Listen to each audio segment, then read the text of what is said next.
There is a clay prism in the Ashmolean Museum in Oxford, England. It is roughly 20 centimetres tall, inscribed on all four faces with cuneiform text, and it has been in that museum since 1923. It was excavated from the ancient city of Larsa in what is now southern Iraq during a joint Oxford and Field Museum expedition. The prism was translated by Stephen Langdon, an Assyriologist at Oxford. What Langdon found inscribed on its faces was a list. It began with a phrase that has since become one of the most studied lines in Mesopotamian scholarship, when kingship descended from heaven. What follows that phrase is a sequence of 8 names, 8 kings, 5 cities, and a combined reign length of 241,200 years. Those reign lengths are not random. They are expressed in multiples of a single unit the Sumerians called the sar. 1 sar equals 3,600 years. It is called the Weld-Blundell prism. And what happens when you stop treating those numbers as mythology and start treating them as mathematics is one of the most under-discussed questions in the history of ancient studies. The prism is a 4-sided column of baked clay, tapered at both ends, with a hole bored through its centre so it could be mounted on a wooden spindle and rotated to read all 4 faces. The script is Sumerian cuneiform, and the language is Sumerian, not Akkadian, not Babylonian, but the oldest literary language attested in the archaeological record. The physical object dates to approximately 1900 BCE, placing it in the Isin-Larsa period of southern Mesopotamia. But the text it carries is older. The Sumerian King List, of which the Weld-Blundell prism is the most complete surviving copy, is attested in fragments going back centuries earlier, and the tradition it records claims to reach back to the very origin of organised civilization. The list is divided into 2 halves by a single sentence. Then the flood swept over. Before the flood, 8 kings in 5 cities. After the flood, dynasties in Kish, Uruk, Ur, and dozens of other city-states, with reign lengths that gradually shorten from the tens of thousands to the hundreds to the tens. The post-flood section is largely consistent with what archaeology confirms. The pre-flood section is not. The 8 antediluvian kings reigned for periods ranging from 18,600 years to 43,200 years each. The total is 241,200 years. Every single one of these reign lengths is a whole number product of the Sar, 3,600, or of the Enner, 600. There is no remainder. There is no fractional period. The numbers are clean. They are consistent across more than a dozen copies of the King List, found at different sites across Mesopotamia, spanning several centuries of scribal tradition. The conventional reading of these numbers, offered by Samuel Noah Kramer and reinforced by every major Sumeriologist since, is that they are symbolic, a literary device used to express the divine nature of the earliest rulers, a way of saying these kings were not like later kings. They belonged to a different order of time, and that reading is internally consistent. It accounts for the general pattern, but it does not account for the precision. If the scribes merely wanted to convey divine antiquity, any large number would have served. There was no need for every reign to be an exact multiple of 2 specific units. There was no need for the sum to be a clean total rather than an approximate one. And there was no need for that exact total to appear unchanged on copies of the list made centuries apart in cities hundreds of kilometres from each other. The alternative reading, proposed by Zikara Sitchin in 1976 and never formally refuted in a peer-reviewed journal, is that these numbers are not symbolic. They are computational, that the Sar is not a literary convention but a defined astronomical period, an orbital period, that the total of 241,200 years is not a poetic exaggeration, but a measured span, anchored to a datable astronomical epoch, and that the span, once its starting point and unit are known, produces a sequence with a terminal point, a sequence that is still running, a countdown that is still counting, and the arithmetic, which requires no specialized software, only the numbers on the prism and a calendar, places the terminal point not in the deep future but close. The numbers have not been refuted. The calculation has not been published by any institution that could formally confirm or deny it. And the prism has not moved from Oxford. If you find that the academic literature on artefacts like this has been incomplete, if you suspect there are records still sitting in museums, catalogued and translated but never taken seriously as data, this channel is built for that work. Subscribe only if that is the kind of question you have been looking for. The rest of us continue. The conventional position on the Sumerian King List is well established and internally consistent. Samuel Noah Kramer, widely regarded as the foremost Sumerologist of the 20th century, treated the antediluvian section as a cosmological preamble, a mythological framework that legitimized the political authority of later dynasties by tracing kingship back to a divine origin. In this reading, the extraordinarily long reign lengths serve a literary function. They communicate that the earliest kings were not merely human. They were chosen by the gods, placed in power by divine decree, and governed for spans of time no mortal could match. The flood, described in the King List as a world-ending event sent by the gods, serves as the dividing line between this mythological era and the historical era that follows. After the flood, the reign lengths contract. They move from the tens of thousands to the thousands, then to the hundreds, and eventually to figures that align with what we know from independent sources about the actual duration of historical Mesopotamian reigns. This gradual descent from the mythological to the historical is, in Kramer's reading, the entire purpose of the list. It creates a continuous chain of authority from heaven to the reigning dynasty. A. Leo Oppenheim, author of Ancient Mesopotamia, Portrait of a Dead Civilization, supported this framework. He argued that the Mesopotamian scribal tradition used large numbers as a rhetorical tool, a way of encoding prestige, divine favour, and temporal distance from the present. The numbers told the audience this was the age of gods, not men. Stephen Langdon himself, the man who first translated the Weld-Blundell prism, did not treat the antediluvian numbers as data. He treated them as tradition. The numbers were interesting to him as evidence of how the Sumerians conceived of time and authority, not as evidence of how long any individual actually reigned. This was a reasonable stance for a scholar working in the early 20th century, when Mesopotamian studies were still assembling the basic corpus of translated texts, and the priority was establishing what the documents said, not speculating about what they might encode. Stephanie Dalley of Oxford, one of the most respected living Assyriologists working on Mesopotamian literature, has consistently placed the King List within the genre of royal propaganda, a document designed to assert continuity of divine power from the heavens through the earliest cities to whichever dynasty happened to be commissioning the copy. In her widely read Myths from Mesopotamia, Dalley treats the literary and mythological traditions of the region as literature first and data second. This is standard practice in the field.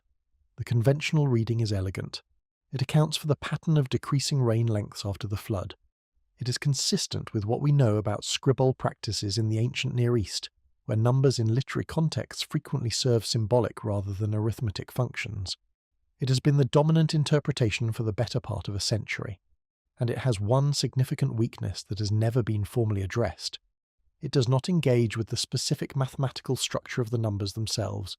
It explains why the numbers are large. It does not explain why they are precise. The Sumerians had access to an enormous range of large numbers within their sexagesimal system. They could have assigned any sufficiently impressive figure to their antediluvian kings. They did not. They assigned figures that are exact multiples of two specific units, the Sar and the Ner, and those figures sum to a total that is itself mathematically clean. Kramer acknowledged the regularity. Oppenheim noted the unit structure. Neither pursued the question of whether the regularity was intentional or whether it carried information beyond its symbolic function. That question was left standing.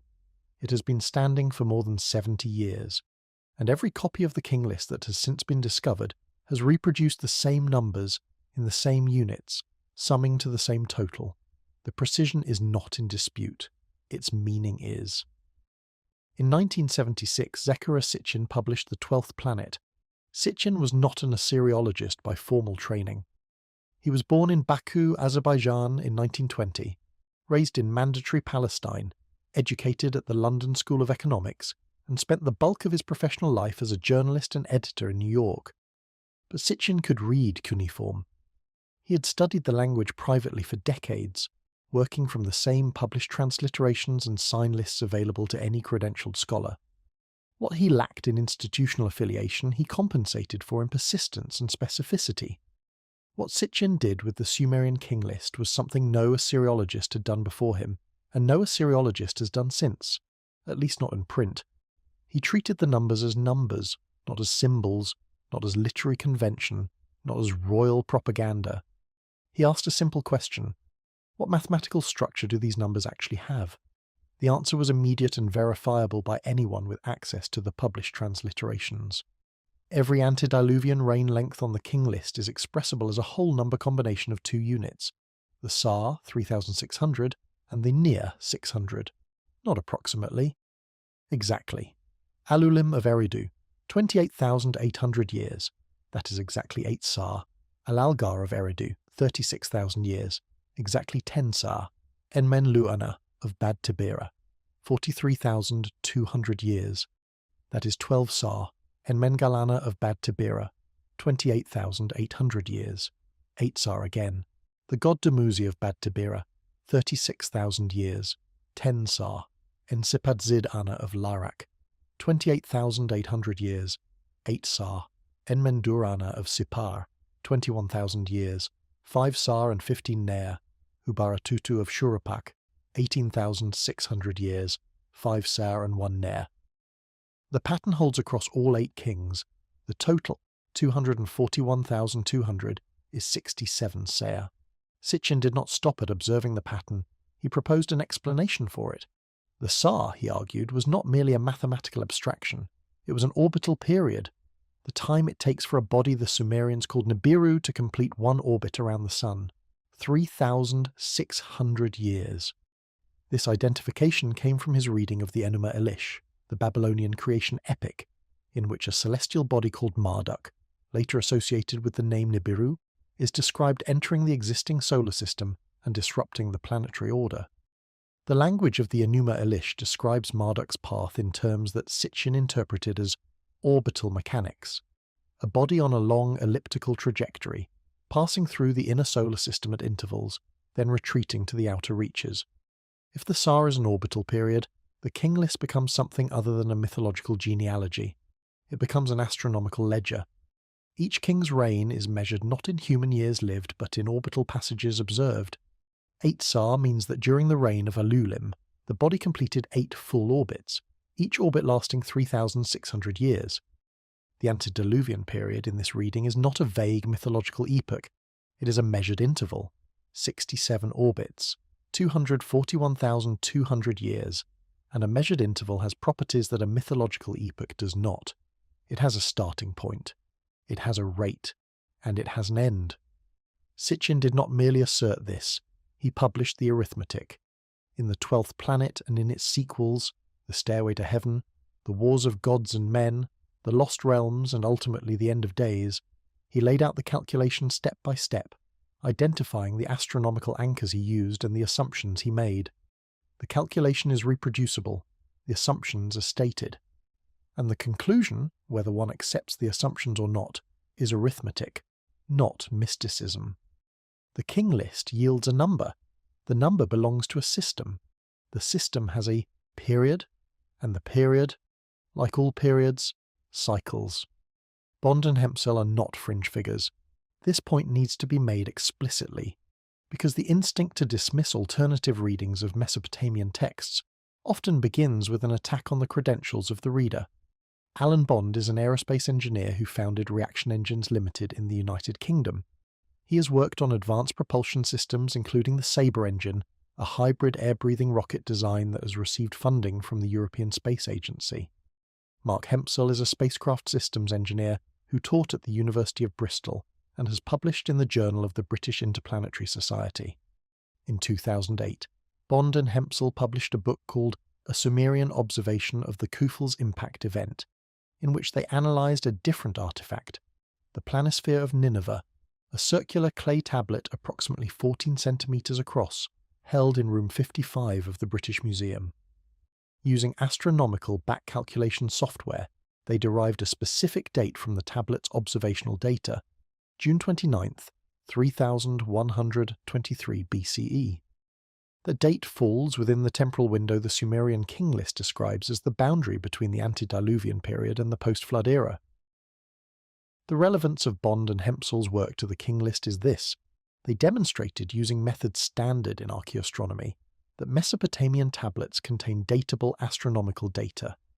The planisphere is not the King List, but it proves the principle that Sumerian scribes recorded specific, recoverable astronomical observations on clay, and that modern software can identify the dates those observations describe. If the planisphere encodes a date, the question of whether the King List encodes a chronology is no longer a matter of speculation.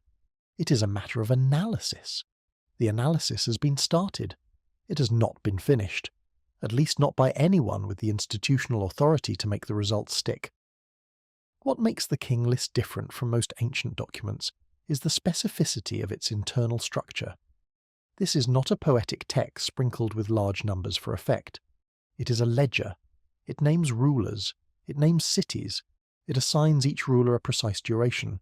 And the durations, every one of them, resolve cleanly into the base units of the sexagesimal time system.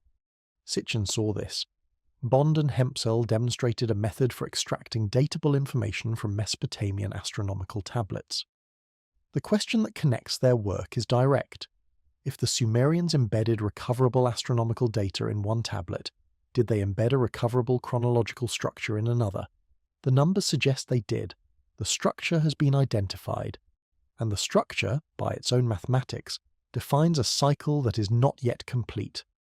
What the King List describes, in its most literal reading, is a period during which 8 rulers governed 5 cities for a total span expressible as a fixed number of orbital cycles. Then the flood swept over, then a new era began, the post-flood era, in which kingship was re-established and reign lengths began to contract toward human scale. The implication, if you take the numbers at face value, is that the antediluvian period was not infinite. It was measured, it was bounded, and the boundary, the flood, was not merely a catastrophe. It was a transition point in a cycle. This is where the question of the countdown begins. If the antediluvian period represents a defined number of cycles, and if the post-flood period is a continuation of the same system with different parameters, then the total framework described by the King List is not a line. It is a sequence, and a sequence, once its units and its starting point are known, can be projected forward. Sitchin attempted this projection across his career. He identified what he believed were historical anchors, events in the Mesopotamian record that could be correlated with orbital passages, the fall of Ur, the reign of specific Babylonian kings, the astronomical observations recorded in the Mul-Apin, a Babylonian star catalogue that lists the rising and setting dates of fixed stars and planets. By cross-referencing these anchors with the Tsar period of 3,600 years, Sitchin constructed a chronology of orbital passages stretching from the antediluvian period into the historical era. The details of that chronology are less important here than the structural point it makes. The King List is not an open-ended document. It does not trail off into vagueness. It assigns specific durations to specific reigns in specific cities, and it sums those durations to a total that is a whole number product of a defined unit. If the unit has astronomical meaning, if it corresponds to a real period, then the total has temporal meaning. It describes a span of time that began at a specific moment and will end at a specific moment. The span is not metaphorical, it is arithmetic. The Sumerian concept of time was not linear in the way modern Western time tends to be understood. The Mesopotamian scribal tradition describes time as cyclical, ages that rise and fall, eras that begin and begin again. The antediluvian period ends with a flood. The post-flood period begins with a re-establishment of kingship. The King List itself is structured as a cycle of descent, from divine-length reigns to human-length reigns, from heaven-appointed kingship to contested city-based rule. This cyclical structure is not incidental. It is the organizing principle of the entire document. If the cycle is real, if it corresponds to a measurable astronomical period, then the question of where we stand within it is not speculative. It is computational. The starting anchor is the descent of kingship from heaven, the event the King List places at the beginning of the antediluvian period. The unit is the Tsar. The antediluvian total is 67 Tsar. The post-flood dynasties, as recorded across the various copies of the King List, add tens of thousands of additional years before reaching the historical period that independent archaeology confirms. The total elapsed time from the descent of kingship to the approximate present can be computed, and the remaining time within the total cycle can be derived. Several independent researchers have attempted versions of this computation using different starting anchors and different assumptions about the post-flood chronology. The results vary, but they converge on a finding that has not been seriously engaged with by mainstream scholarship. The current era, the era in which we are living, falls late in the cycle, not at the midpoint, not in the early phases, late, close to the boundary. The word countdown is dramatic, and it is used here with awareness of that drama. But the mathematics are not dramatic. They are mundane. They are the kind of arithmetic a bookkeeper would perform, summing columns, computing elapsed and remaining time, checking whether the ledger balances. The King List is, at its structural core, a ledger. It records inflows and outflows of a quantity the Sumerians measured in Sar and Ner. The question is whether that quantity is mythological time, in which case the ledger is a story, or astronomical time, in which case the ledger is a clock. And if it is a clock, it has a face, and the hand is moving. The geographic reality of the world the King List describes is not abstract. The 5 antediluvian cities are real places, or rather, they correspond to real archaeological sites. Eridu, the first city where kingship descended, has been excavated. It lies in what is now the Dekar Governorate of southern Iraq, roughly 25 kilometers southwest of Ur. Excavations led by Fuad Safar and Seton Lloyd in the 1940s and 1950s uncovered a continuous sequence of temple structures at Eridu, stretching from the Ubaid period, approximately 5300 BCE, to the late 3rd millennium. It is one of the longest continuous occupational sequences in the archaeological record. The Sumerians themselves considered Eridu the oldest city in the world. The King List agrees. Bad Tibira, the second city, has been identified with the site of Tel al-Madina in the same region. Larak, the third city, is less securely identified but is believed to lie in the vicinity of Tel es-Senkara. Sippar, the fourth city, is well known. It lies near modern Baghdad and was a major religious centre dedicated to the sun god Shamash. Shuruppak, the fifth and final antediluvian city, is the site of Tel Farah, also in southern Iraq. Shuruppak is significant for 2 additional reasons. First, it is the city associated with the flood hero, called Ziusudra in the Sumerian tradition, Atrahasis in the Akkadian, and Utnapishtim in the Gilgamesh epic. Second, excavations at Shuruppak have uncovered a distinct layer of alluvial deposits, flood sediments, dated to approximately 2900 BCE. The flood layer at Shuruppak is not unique. Similar layers have been found at Ur and at Kish. But the Shuruppak layer is the most clearly associated with the literary tradition, and its dating, approximately 2900 BCE, provides one of the few independent archaeological anchors for the King List chronology. If the flood boundary can be dated to approximately 2900 BCE, and if the antediluvian period preceding it lasted 241,200 years, then the beginning of the cycle, the descent of kingship from heaven, can be placed at approximately 244,100 BCE. That is not a date most archaeologists are prepared to entertain. It precedes the emergence of anatomically modern humans in the European archaeological record. It precedes the oldest known cave paintings. It sits within the Middle Pleistocene, a period conventionally associated with Homo heidelbergensis and the earliest Neanderthals, not with organised kingship in named cities. The conventional response to this date is that it proves the numbers are mythological. The alternative response is that the numbers describe a framework the Sumerians intended to be taken literally, and that the framework's implications for human chronology are the precise reason it has never been seriously investigated. The question is still open. The computation has been published, the anchor dates are available, and the arithmetic, once performed, does not yield a comfortable answer. It yields a cycle that is nearing its close. If you want to verify this yourself, the resources are not hidden. The Weld-Blundell prism is photographed and published in multiple volumes. The standard transliteration of the Sumerian King List was published by Thorkild Jacobsen of the University of Chicago in 1939 under the title The Sumerian King List. Jacobsen's edition remains the reference text. It includes all known manuscripts, their variants, and a critical apparatus that notes where copies agree and where they diverge. The antediluvian section shows remarkable consistency across manuscripts. The numbers are not scribal errors drifting from copy to copy. They are stable. They were transmitted with care across centuries and across cities by scribes who clearly regarded them as important enough to reproduce exactly. The post-flood section of the King List introduces another layer of complexity. The reign lengths after the flood are long by human standards. Some early post-flood kings are assigned reigns of 1,200 years, 900 years, 600 years, but they decline steadily. By the time the list reaches the first dynasty of Ur, the reigns are in the hundreds. By the first dynasty of Lagash, they are in the tens.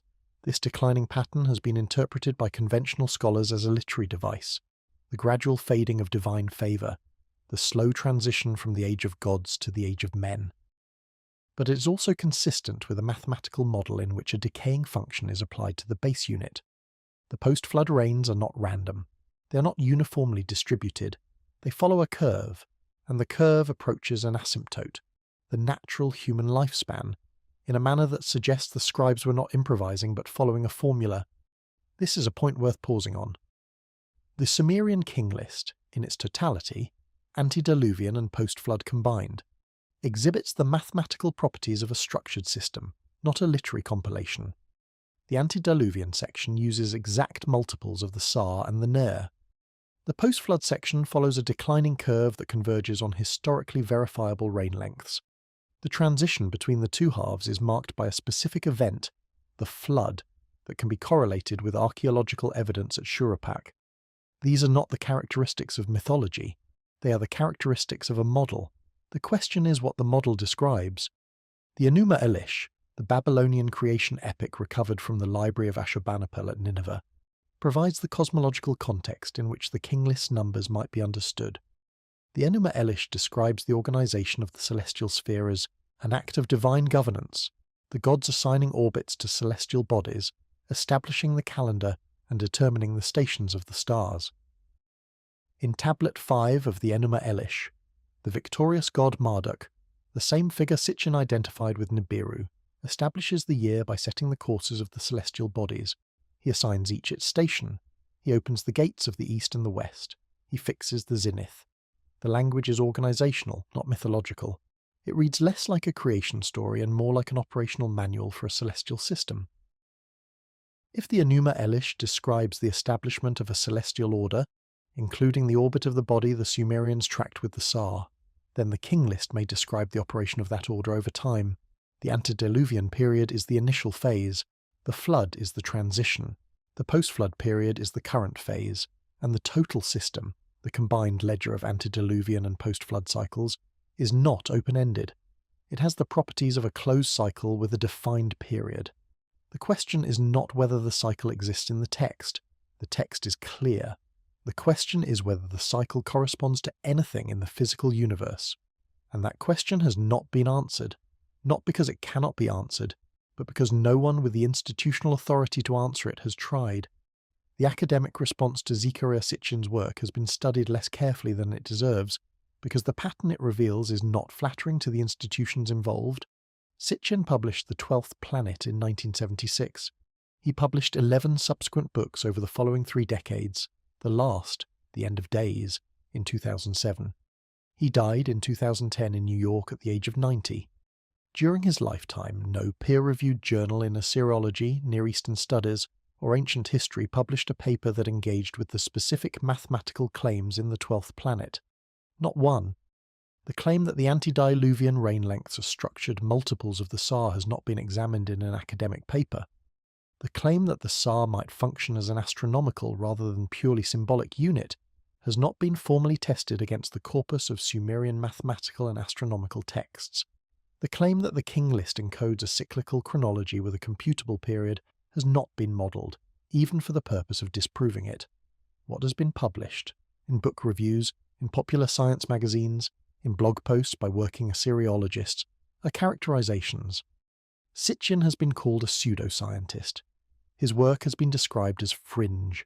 His translations have been criticized on philological grounds, particular word choices challenged, particular grammatical readings disputed. Some of these philological criticisms are substantive. The translation of specific Sumerian terms is genuinely debatable, and Sitchin was not always conservative in his choices. His rendering of certain words, particularly the Sumerian term ti, which can mean both life and rib depending on context, has been contested by professional translators. These are legitimate scholarly disagreements. but philological criticism of individual word choices is not a refutation of a mathematical structure. The numbers on the Weld-Blundell prism are not a matter of translation. They are not ambiguous. The cuneiform number system is well understood. It has been well understood since the late 19th century. The values are not in dispute. The question Sitchin raised, why are these particular values, in these particular combinations, using these particular units, has never received a formal academic answer. The asymmetry is worth stating plainly. Refutation requires engaging with specific claims. It requires demonstrating that the mathematical structure Sitchin identified is either illusory or trivially explained by some other mechanism. It requires publishing a countermodel. Dismissal requires only a characterization. It requires placing the claimant in a category, fringe, pseudoscience, amateur, and treating the category as sufficient grounds for non-engagement. In the case of Sitchin's reading of the King List, what the academic establishment provided was a characterization, not a refutation. This pattern is not unique to Sitchin.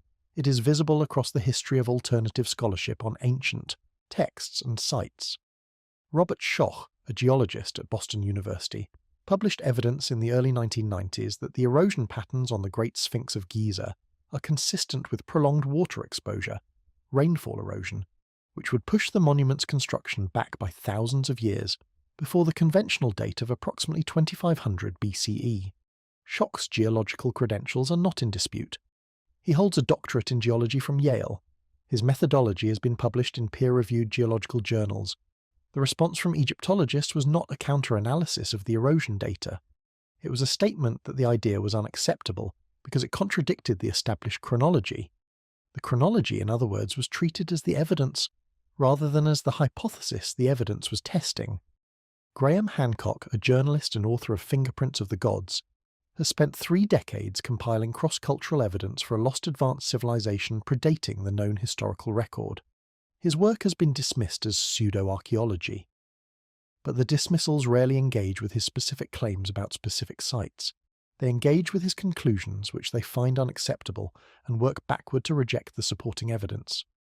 Avi Loeb, the chair of Harvard's astronomy department, published a paper in 2018 arguing that the interstellar object that passed through our solar system in 2017 exhibited anomalous acceleration inconsistent with outgassing, and that an artificial origin could not be excluded on the basis of available data. Loeb is a tenured professor at Harvard with hundreds of peer-reviewed papers. The response from portions of the astronomical community was not a competing model that fully accounted for the anomalous acceleration. It was ridicule. Loeb was treated, briefly, the way Sitchin was treated permanently. The pattern is consistent across fields and across decades. When a specific, falsifiable claim contradicts the consensus framework, the institutional response is to classify the claimant rather than to test the claim. The classification, once applied, substitutes for analysis. The claim is not refuted, it is filed. And the filing, over time, hardens into a kind of institutional certainty that the claim has been dealt with, even though no one can point to the paper that deals with it. Sitchin's numbers remain on the prism. They remain multiples of the SAR. And the question he raised, what those multiples mean when treated as data rather than decoration, remains where it has always been. Open, unanswered. Available to any researcher who wants to take it seriously. There is something worth naming about the mechanics of how academic dismissal operates in practice, because it affects the viewer of this discussion directly. When a claim like Sitchin's is classified as pseudoscience, that classification propagates. It appears on Wikipedia. It appears in introductory textbooks as a footnote warning students about fringe interpretations. It appears in the editorial policies of journals, where it forms an invisible filter. A paper engaging seriously with Sitchin's mathematical claims would be unlikely to pass peer review, not because the mathematics are wrong, but because the subject is marked. The classification becomes self-reinforcing. No one publishes a rebuttal because publishing a rebuttal would imply the claim was worth rebutting, and the absence of a published rebuttal is then cited as evidence that the claim was never worth engaging with. This is a closed loop. It is not a conspiracy. It does not require coordination or malice. It is simply how institutional consensus protects itself against challenges that, if taken seriously, would require uncomfortable revisions. The result is a gap in the literature. The Sumerian King List has been the subject of hundreds of academic papers. The The antediluvian section has been discussed in dozens of books. The numbers themselves, the specific values, the unit structure, the total of 241,200 years, have been reproduced and noted by every scholar who has worked on the text. And not one published paper asks the question Sitchin asked. Not one tests the hypothesis that the numbers encode a cyclical astronomical chronology. Not one models the total as a period and computes its parameters. The hypothesis may be wrong. It may be trivially wrong, easily disprovable with a short mathematical demonstration. But the demonstration has not been published, and until it is, the claim that the King List contains a countdown, a structured sequence with a defined beginning and a computable end, stands unrefuted. The numbers are patient. They have been sitting on the prism for approximately 3,900 years. They were there before Langdon translated them. They were there before Sitchin interpreted them. They will be there after this discussion ends. The question is whether anyone with the credentials and the institutional standing to produce a formal answer will ever bother to ask the question they pose. Because the numbers, on their own, do not care about academic politics. They simply are what they are: clean, structured, and finite. It is worth noting one further dimension of the dismissal pattern that applies specifically to the King List. The text is not obscure. It is not a newly discovered fragment known only to specialists. The Sumerian King List is one of the most studied documents in Mesopotamian scholarship. It appears in every introductory course on ancient Near Eastern history. Every Assyriologist has read it. Every cuneiformist has worked with its numbers. The mathematical regularity of the antediluvian section is visible to anyone who looks at the numbers for more than a few minutes. The fact that no one within the field has published an analysis of that regularity, either to explain it or to explain it away, is not an oversight. It is a choice. And choices, in academic institutions as in all institutions, are shaped by incentives. The incentive structure of Assyriology does not reward engagement with questions that Sitchin made famous. It punishes it.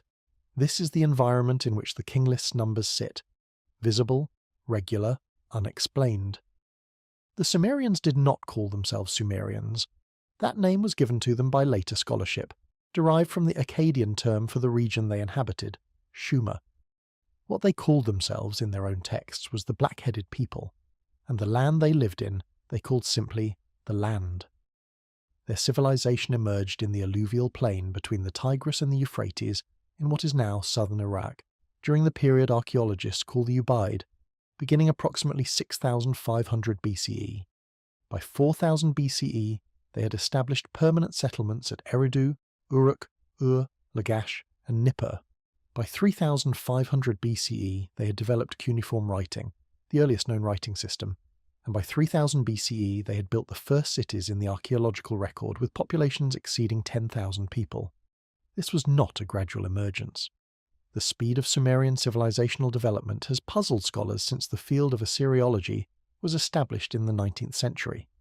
Within approximately 2,000 years, from the Ubaid period to the early dynastic period, the Sumerians went from mud brick villages to monumental architecture, centralized administration, codified law, sophisticated irrigation engineering, and a mathematical system that remains in use today: the 60-minute hour, the 360-degree circle, the base 60 number system that generated the SAR. These are not simple inventions. They require an understanding of divisibility, of factors, of the mathematical properties that make 60 a uniquely useful base. It is divisible by 2, 3, 4, 5, 6, 10, 12, 15, 20, and 30. The Sumerians did not stumble into this system. They designed it, and they applied it to everything: commerce, astronomy, temple construction, calendar keeping, and the measurement of time on scales that dwarf human experience. The astronomical knowledge of the Sumerians, as attested in their surviving texts, is extensive and specific. They identified the 5 visible planets and tracked their movements. They divided the sky into 3 bands: the way of Anu, the way of Enlil, and the way of Ea, corresponding roughly to the celestial equator and the zones north and south of it. They developed a lunar calendar with intercalary months to keep it aligned with the solar year. They recorded the heliacal risings and settings of stars and used them to mark the agricultural seasons, and they tracked precession. This last point is contested but significant. The Precession of the equinoxes, the slow wobble of Earth's axis that causes the position of the celestial pole and the background stars at equinox to shift over time, takes approximately 25,920 years to complete one full cycle. This is an observation that in Western astronomy is conventionally attributed to Hipparchus of Nicaea in approximately 128 BCE. But several researchers, including Sitchin and independently the scholar Giorgio de Santillana, co-author of Hamlet's Mill, have argued that knowledge of precession is embedded in much older traditions, including the Sumerian and Egyptian. The evidence is indirect but cumulative. The Sumerians used a set of large numbers, 60, 360, 3,600, 25,920, that correspond with suspicious precision to the parameters of the precessional cycle, 360 degrees in a circle, 72 years per degree of precessional shift. 72 times 360 equals 25,920. 2,160 years per zodiacal age, which is 30 degrees of precessional shift, or 1/12 of the full cycle. These numbers are all natural products of the sexagesimal system, and the sexagesimal system is the system that generated the Seah. The question of whether the Sumerians knew about precession is not answerable from the King List alone, but it is relevant because if they did, then their use of large-scale cyclical time was not merely mythological. It was grounded in an observed astronomical phenomenon, the slow rotation of the heavens over millennia. And the Sa, 3,600 years, is approximately 1.4 precessional degrees, or roughly the interval between 1.5 zodiacal stations. Whether this is coincidence or design is exactly the kind of question that a formal mathematical analysis of the King List numbers could address. That analysis has not been performed. The library of Ashurbanipal, from which the planisphere of Nineveh and many other astronomical tablets were recovered, represents the largest surviving archive of Mesopotamian knowledge. It was assembled in the 7th century BCE by the Assyrian king Ashurbanipal at his capital Nineveh, the site of modern Mosul. Ashurbanipal was, by the standards of ancient Near Eastern kings, unusual. He was literate, he boasted of it. In his inscriptions, he describes his ability to read Sumerian and Akkadian texts, to solve mathematical problems, and to interpret celestial omens.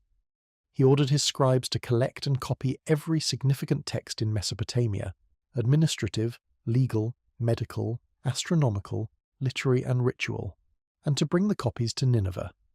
The result was a library of tens of thousands of tablets, preserved when the city was sacked and burned in 612 BCE.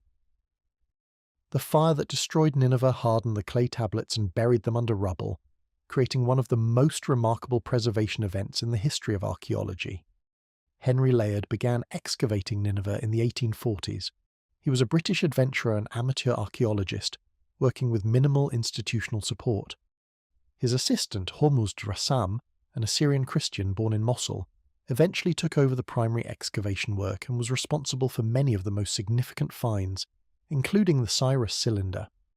The tablets they recovered were shipped to the British Museum in London, where they were gradually cleaned, catalogued, and translated over the following century. Many of them have still not been fully published. The British Museum's Mesopotamian collection contains tens of thousands of cuneiform tablets, of which only a fraction have been translated and made available in academic editions. The rest sit in storage, catalogued but unread. This is a point that rarely receives the attention it deserves. The Sumerian and Akkadian textual corpus is enormous. It is also in many parts still unstudied. The tablets that have been translated and published represent a selection shaped by the interests, the priorities, and the available funding of the scholars who worked on them. Astronomical tablets have received less attention than literary or administrative texts, in part because reading them requires competence in both cuneiform and astronomy. Nay, combination of skills that is rare. The planisphere of Nineveh sat in the British Museum for over a century before Bond and Hempsel analysed it. There may be other tablets with similar content that have not yet received the same treatment. The world in which the Sumerian King List was composed was a world of precise record-keeping. The Sumerians invented writing not to compose poetry but to track transactions, grain disbursements, labour allocations, temple offerings, livestock inventories. The earliest cuneiform texts, from the late 4th millennium BCE, are almost entirely administrative. Writing was a technology of accounting before it was a medium of literature. The scribes who maintained the King List belonged to a tradition that valued numerical accuracy as a professional skill. They trained for years. They were examined on their ability to perform calculations in the sexagesimal system. They were, in a meaningful sense, the data professionals of the ancient world. When those data professionals inscribed the antediluvian reign lengths onto clay, 28,800 for Alulim, 36,000 for Algar, 43,200 for Enmenluana, they were not improvising. They were transcribing numbers from an older source, a source they considered authoritative enough to reproduce exactly across centuries and across hundreds of kilometers of geography. The numbers survived because the scribes treated them as data. The question of whether modern scholarship should do the same remains, remarkably, unasked. There is a quiet irony in the physical setting of the Weld Blundell Prism's current home. The Ashmolean Museum sits on Beaumont Street in Oxford, surrounded by the colleges and libraries of one of the oldest universities in the English-speaking world.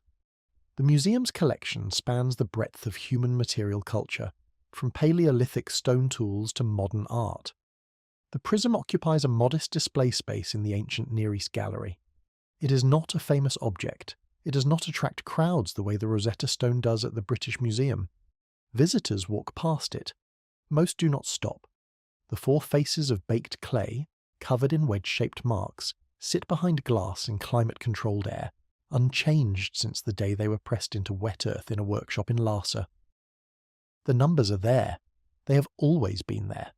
And they will still be there when the current generation of scholars who decline to analyse them has retired and been replaced by the next. The landscape of southern Mesopotamia in the 3rd millennium BCE bore little resemblance to the arid desert that characterises southern Iraq today. The region was a network of marshes, canals, and cultivated fields, fed by the annual flooding of the Tigris and the Euphrates. The soil was rich, alluvial silt deposited over millennia by river floods, the same floods that the Sumerian literary tradition transformed into a world-ending catastrophe. The cities of the King List, Eridu, Bad Tibira, Larak, Sippar, Shuruppak, were riverine settlements connected by waterways and surrounded by irrigated farmland producing barley, emmer wheat, dates, and sesame. The wealth generated by this agriculture supported a complex urban society with specialized labor, a priestly bureaucracy, and a ruling class that claimed descent from the gods. The temples of Sumerian cities were not merely religious buildings. They were economic centers, the primary institutions through which agricultural surplus was collected, stored, and redistributed. The Temple of Enki at Eridu, one of the oldest continuously occupied sacred sites in the world, served as the administrative hub of the city's agricultural economy.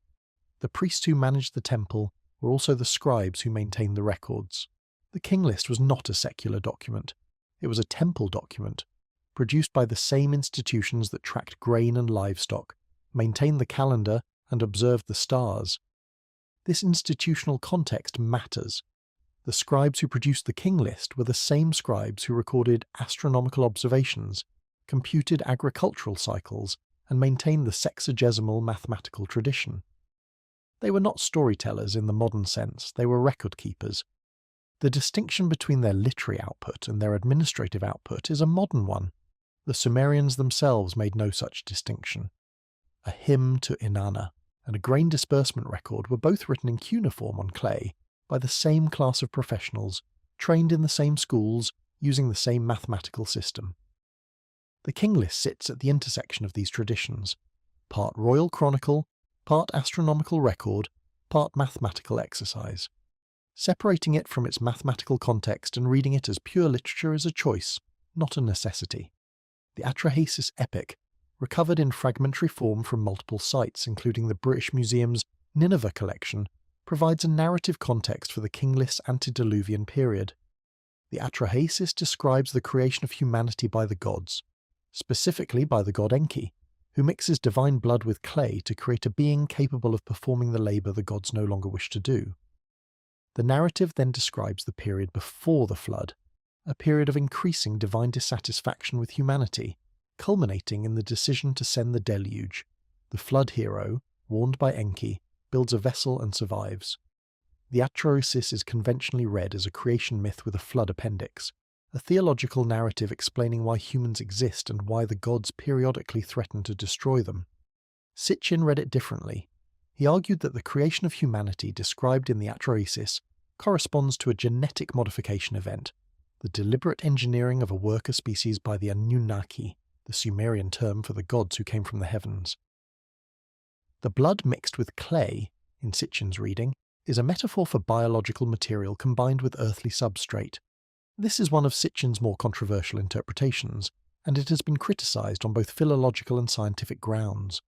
But it is consistent with the larger framework he proposed, a framework in which the antediluvian period of the King List represents a phase of Anunnaki presence on Earth, measured in orbital cycles, and the flood represents a transition event that ended that phase. Whether one accepts Sitchin's biological interpretation or not, the textual parallel between the Atrosis and the King List is not in dispute. Both describe the same epoch, a pre-flood period in which gods and god-appointed rulers governed humanity, and both treat the flood as the event that ended that epoch. The King List provides the numbers, the Atrosis provides the narrative. Together they describe a defined period with a beginning, a duration, and an end. The period's duration is 241,200 years. The period ended with a flood that archaeology has tentatively dated to approximately 2900 BCE, and the system of units in which the duration is expressed, the sar, the near, the sexagesimal apparatus, is the same system the Sumerians used to track astronomical cycles. The night sky above southern Mesopotamia in the 3rd millennium BCE was not the sky most modern viewers experience. There was no light pollution. The Milky Way was visible in vivid detail, a river of light arching from horizon to horizon that the Sumerians incorporated into their cosmology. The planets, visible to the naked eye as wandering stars, moved against the background of fixed stars in patterns the scribes tracked obsessively. They knew the synodic periods of Venus, Mars, Jupiter, and Saturn. They knew the lunar month to a precision of less than a minute. They divided the sky into constellations, many of which correspond to the zodiacal signs still in use, and they measured time in units, the sar, the near, the sos, that scale from the human to the cosmic in clean sexagesimal increments. Imagine standing at the ziggurat of Eridu at night, in the year 3000 BCE. The structure is a stepped mud brick tower, rising from the flat marshland like a constructed mountain. The temple of Enki sits at its summit. The sky is immense and precise. The scribes on duty are recording the position of Venus relative to the horizon, noting the date in their calendar, and cross-referencing it against tables that have been maintained for centuries. They know where the stars were last year, they know where the stars will be next year, and somewhere in the archives below, on a clay tablet turned slowly on a wooden spindle, the record of kingship descending from heaven sits among the inventory lists and the hymns. The numbers on that tablet were old even then. They were ancient, and they described a span of time that had not yet finished. The Gilgamesh epic, the oldest surviving work of narrative literature, recovered primarily from the library of Ashurbanipal, contains its own version of the flood story in Tablet 11. Gilgamesh, king of Uruk, travels to the end of the world to find Utnapishtim, the flood survivor, and asks him for the secret of immortality. Utnapishtim tells the story of the flood. He was warned by a god. He built a vessel. He loaded it with the seed of all living things. The waters rose, the world was destroyed, the waters receded. He made an offering. The gods smelled the offering and relented. The Gilgamesh flood narrative and the Atrahasis flood narrative describe the same event from different perspectives.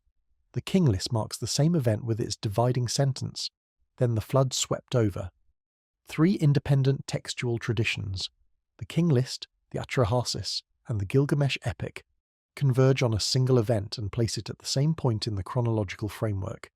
The King List provides the date, or rather, the position within the cycle.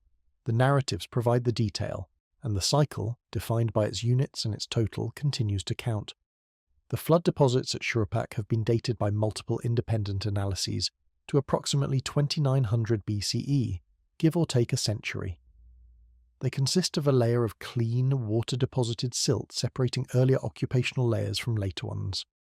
Similar deposits have been identified at Ur, where Leonard Woolley found a flood layer during his excavations in the 1920s, and at Kish. These are not evidence of a global flood. They are evidence of a catastrophic regional inundation in southern Mesopotamia, of the kind the Tigris-Euphrates system is capable of producing. But they are real, they are datable, and they correspond to the event the King List uses as its chronological pivot. This is the anchor. 2900 BCE, approximately, the flood.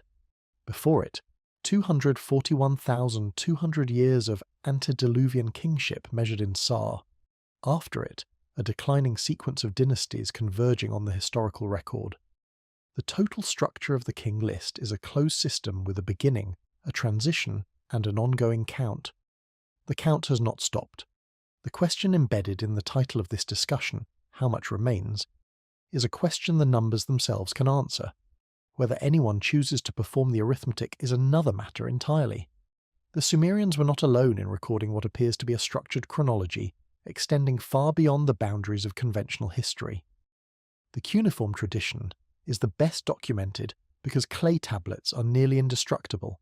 Fire, which destroys papyrus and wood, actually hardens clay and preserves it. But parallel chronological structures appear in traditions separated by thousands of kilometers and thousands of years, in cultures that had no known contact with one another. This is the element of the evidence that the conventional framework handles least convincingly. A single anomalous chronology can be explained as literary convention. Two can be explained as coincidence or cultural diffusion. But when the same structural features, cyclical time, descending ages, account of elapsed periods with a defined total, appear independently across multiple continents, the explanation requires more than a category label. The Maya of Mesoamerica developed their own long count calendar system independently of any documented contact with Mesopotamia. The long count measures time in units of increasing size, the kin, the senel, the tun, the katun, the baktun, and computes elapsed time from a fixed starting point that, in the Gregorian calendar, corresponds to approximately 3114 BCE. The current great cycle of the Maya long count spans 13 baktun, a period of approximately 5,125 years. The end of that 13 baktun cycle fell on December 21st, 2012. That date attracted enormous popular attention and a great deal of misinterpretation. The mainstream archaeological position, correctly, pointed out that the Maya themselves did not predict an apocalypse on that date. The long count simply rolled over, the way an odometer rolls from 99,999 to 100,000. But what was lost in the noise of apocalypse predictions was the structural observation. The Maya, like the Sumerians, encoded their chronology in a defined cyclical system with a computable total period. The system has a start date, it has units, it has a sum, and the sum has an end. The parallel is not in the content. The Maya were not writing about the same kings or the same gods. The parallel is in the architecture.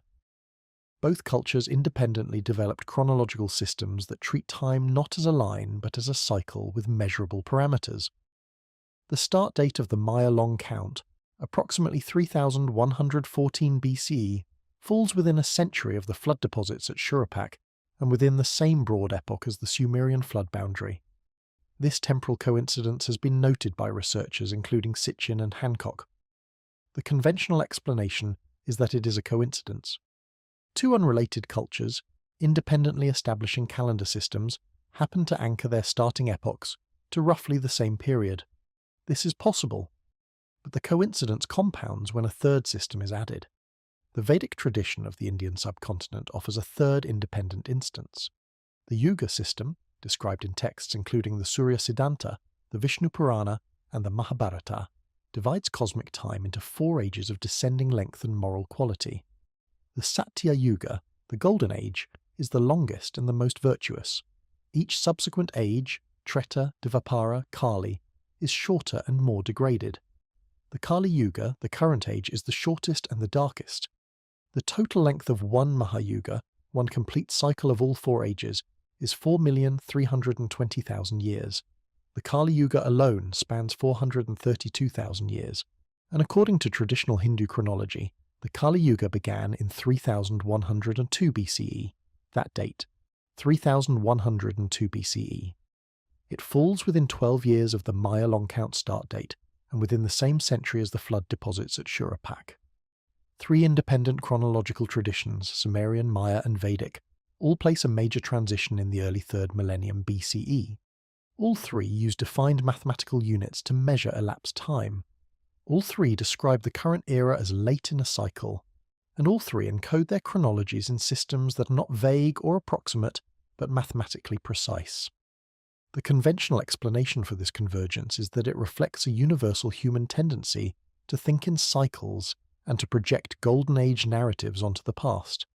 This is not an unreasonable position.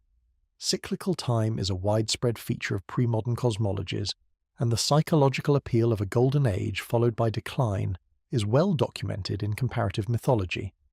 But the explanation addresses the narrative content of these traditions without addressing their mathematical content. The Sumerians did not simply say that the early kings ruled for a long time. They said 241,200 years in units of 3,000, 600 and 600. The Maya did not simply say that time is cyclical. They computed the cycle to the day, using a vigesimal unit system with specific conversion factors.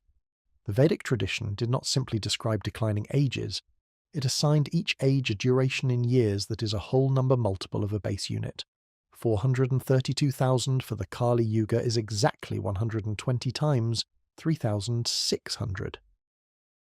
That last correspondence is striking enough to state plainly, the Vedic Kali Yuga, 432,000 years, is exactly 120 sar, 120 times 3,600. The Mahayuga, 4,320,000 years, is exactly 1,200 sar. The sexagesimal structure of the Sumerian sar is embedded in the Vedic Yuga system as a factor. This could be coincidence. The numbers 120 and 1,200 are not exotic. They appear naturally in many mathematical contexts. But the coincidence is of a very specific kind. It is a coincidence of unit structure, not merely of magnitude. And unit structure in chronological systems is the element most likely to carry real information. The Book of Enoch, preserved in its complete form only in the Ethiopian Orthodox canon, provides yet another parallel. Enoch describes the Watchers, a group of divine beings who descended from heaven, taught humanity forbidden arts, and were eventually judged and imprisoned for their transgression. The Watchers' narrative parallels the Sumerian account of the Anunnaki, divine beings who descended, interacted with humanity, and shaped the antediluvian world. The Book of Enoch assigns specific numbers to the Watchers, 200 of them, led by named commanders, and describes their period of activity in terms that map onto the same pre-flood epoch the King List describes. The Popol Vuh, the creation text of the Quiché Maya, describes multiple cycles of creation and destruction. Humanity is created, found wanting, and destroyed multiple times, before the current era begins. The structure is cyclical, the agents of destruction are divine, and the current era is the latest in a sequence, not the first. The Hopi creation traditions of the American Southwest describe a similar pattern: multiple worlds, each ending in catastrophe, with the current world being the fourth. The Yoruba Ifa divination corpus of West Africa contains cosmological narratives describing cycles of creation and renewal governed by divine mathematics. None of these traditions is identical to the Sumerian King List. None of them uses the same numbers, but all of them share the same architecture: cyclical time, defined periods, a current era that is late in the sequence. The conventional response is that these parallels reflect shared human cognitive patterns, not shared data. That may be true, but it is a hypothesis, not a proof. And the mathematical correspondences, particularly between the Sumerian Sar and the Vedic Yuga system, suggest that the question deserves more than a dismissal. The Dogon people of Mali in West Africa provide one additional data point that has troubled anthropologists since the 1930s. French ethnographers Marcel Griaule and Germaine Dieterlen documented Dogon traditions describing the Sirius star system in terms that, they argued, included knowledge of Sirius B, a white dwarf companion star invisible to the naked eye, not observed by Western astronomers until the 1860s and not photographed until 1970. The Dogon traditions describe Sirius B as a small, dense, heavy star orbiting the brighter star, a description consistent with the properties of a white dwarf. The conventional explanation is that the Dogon acquired this knowledge from European missionaries or travellers in the colonial period. But Griault's documentation predates the widespread dissemination of astronomical knowledge about Sirius B in popular media, and the Dogon themselves attribute the knowledge to their ancestral teachers, beings they call the Nommo, who came from the sky. Whether the Dogon case proves ancient astronomical knowledge or modern cultural contamination is debatable. But it belongs to the same pattern, a tradition claiming deep astronomical knowledge expressed in specific terms attributed to non-human teachers and dismissed by mainstream scholarship without a definitive counter-explanation. The King List, the Yuga system, the long count, the Dogon traditions. Each, taken alone, can be explained away. Taken together, they describe a phenomenon that mainstream comparative mythology has never fully addressed: the repeated independent emergence of precise cyclical chronologies anchored to the same general epoch, across cultures that had no documented contact. The strongest objection to Sitchin's reading of the Sumerian King List is also the simplest. It is this: the Sa, the Nia, and the other large units in the Sumerian number system were used throughout Mesopotamian literature for purposes that have nothing to do with astronomy. The Sa appears in administrative texts as a unit of area. 1 sa of land equals approximately 36 square meters. It appears in mathematical problem texts as a round number used for computational exercises, the way a modern textbook might use 100 or 1000. It appears in literary texts as a conventional large quantity, meaning roughly a great many. The objection, in other words, is that the sa is a general-purpose unit of the sexagesimal system, not an astronomical constant. 60 squared is a natural product of any base 60 system, and its appearance in the King List may reflect nothing more than a scribal preference for culturally significant round numbers. This objection is serious. It must be taken seriously. If the sa is merely a conventional large number, then its use in the King List does not imply an astronomical framework. The reign lengths would be symbolic, large numbers chosen from the available units to convey antiquity and divine authority, not to record actual elapsed time. Stephanie Daly has argued something close to this position. She has suggested that the antediluvian reign lengths belong to the same literary tradition as the impossibly long lifespans in the early chapters of Genesis, where Methuselah lives 969 years and Adam lives 930, and that both traditions use large numbers as a narrative device to mark the distance between the mythological past and the historical present. This is a coherent reading. It accounts for the phenomenon without requiring an astronomical interpretation.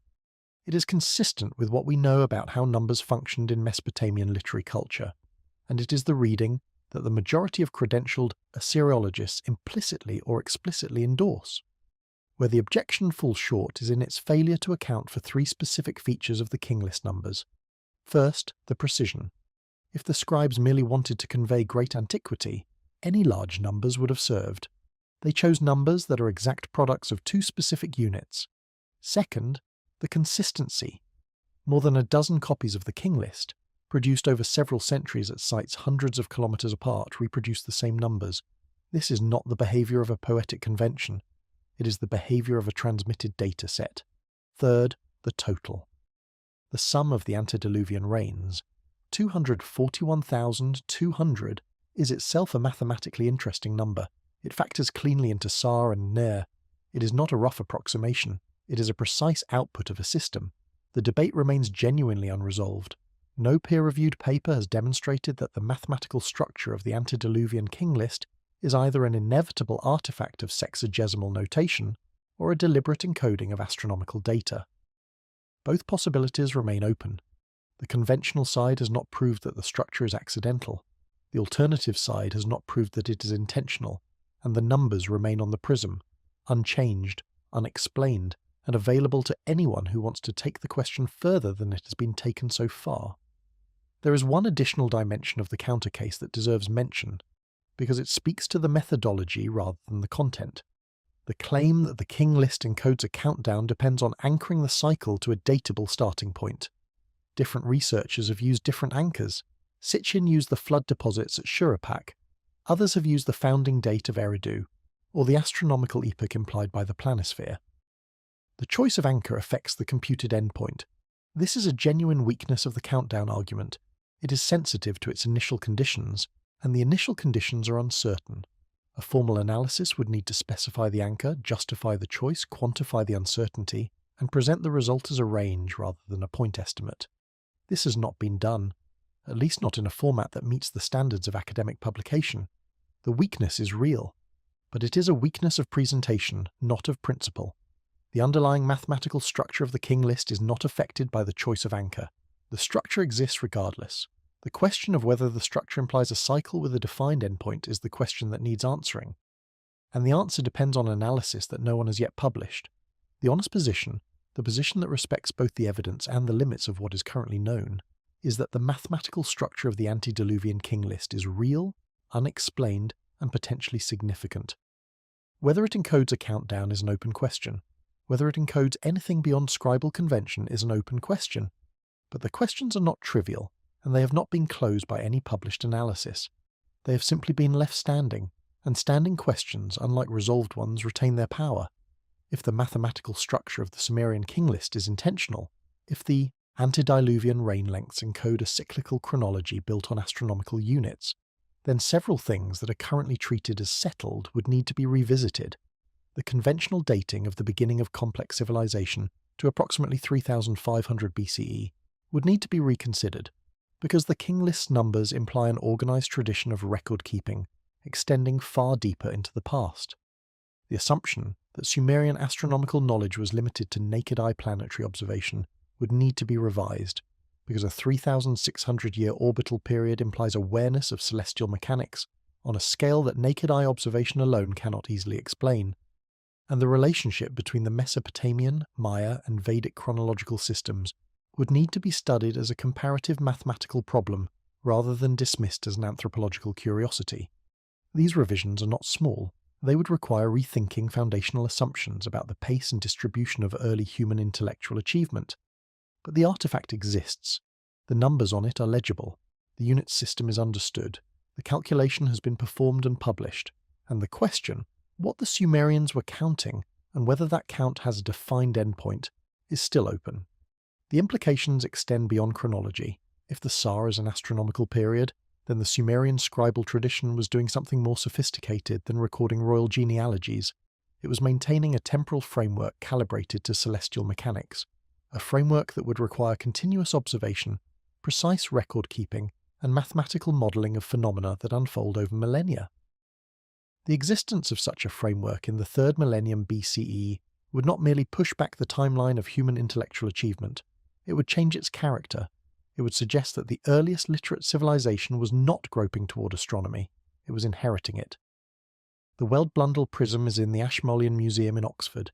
It has been there for over a century. Zechariah Sitchin published his reading of its antediluvian section in 1976. The reading has not been refuted. The numbers on the prism add to 241,200 years. They are expressed in units of 3,600 and 600. They appear on more than a dozen copies of the same list, found at sites across southern Mesopotamia, spanning centuries of scribal tradition. The question of what those numbers count, whether they are literary decoration or the output of an astronomical system with a defined period, has not been answered in any peer-reviewed journal. The prism is where it has always been. The numbers are what they have always been, and whatever cycle the scribes of Lhasa were tracking when they pressed those wedge-shaped marks into wet clay, whatever sum they were keeping, whatever span they were measuring, the arithmetic does not wait for anyone to take it seriously. It has been running since Langdon excavated the prism in 1922. It was running before that. It is running now,